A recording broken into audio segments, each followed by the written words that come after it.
Je représente ici le réseau des femmes de la pêche artisanale du Sénégal, dont je suis la trésorière. Donc le thème de cette année est vraiment un thème d'actualité, genre et océan. Parce que nous savons aujourd'hui que l'ODD 5 traite de l'égalité des sexes.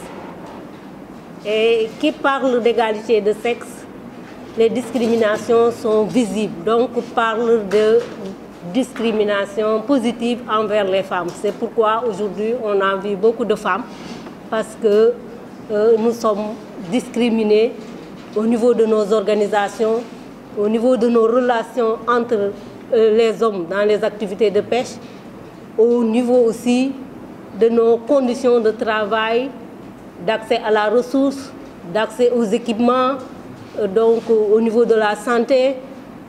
Vraiment, il y a beaucoup de points où il faut faire des efforts. C'est pourquoi vraiment le thème de cette année nous intéresse beaucoup. Et l'ODD 14 aussi parle de la vie aquatique. C'est une chaîne. Nous savons qu'en amont, il y a la production, mais au niveau post-capture, il y a la transformation, il y a le mareyage, la commercialisation des produits halieutiques, mais aussi la vente à petite échelle où les femmes excellent. Et aujourd'hui, il y a des difficultés réelles, comme M. Gueye l'a dit, le président de la COPA, précédemment. Parce que l'accès à la matière première est aujourd'hui très difficile. Parce que nous savons qu'au niveau du monde entier, la ressource halieutique se raréfie.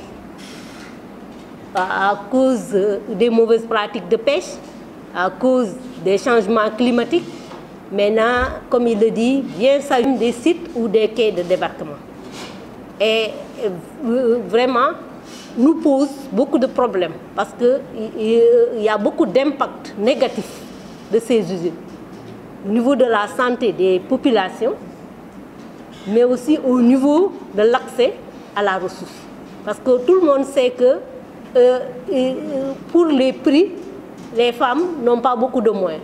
Donc aujourd'hui, les usines, c'est eux qui accaparent le produit et nous devenons même de la main-d'œuvre au niveau des usines. Et ceci est très dangereux pour l'atteinte des objectifs du millénaire, lutter contre la pauvreté et participer à la sécurité alimentaire.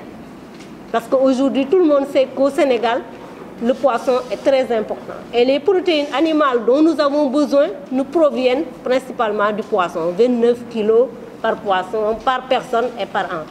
Donc, et dans les coins les plus reculés de ce pays, c'est le poisson transformé qui arrive. Parce que c'est un mode de conservation très simple du produit.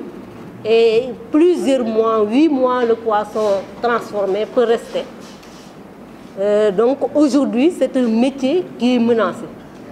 C'est des emplois, c'est des revenus, et puis c'est la sécurité alimentaire et la nutrition. Et tout le monde sait que beaucoup de nos femmes dans le secteur de la pêche sont aujourd'hui des chefs de famille. Donc ça va aggraver la pauvreté et il y a vraiment beaucoup de conséquences. C'est pourquoi aujourd'hui, vraiment, nous demandons la fermeture des unités de farine de poisson qui n'ont que des impacts négatifs au niveau environnemental, au niveau économique et au niveau social. Donc vraiment, depuis ce matin, nous discutons de cela et vraiment, nous sommes tous d'accord qu'il faut appuyer les femmes pour qu'ils jouent leur rôle pleinement au niveau de ce secteur parce qu'ils constituent un maillon très important.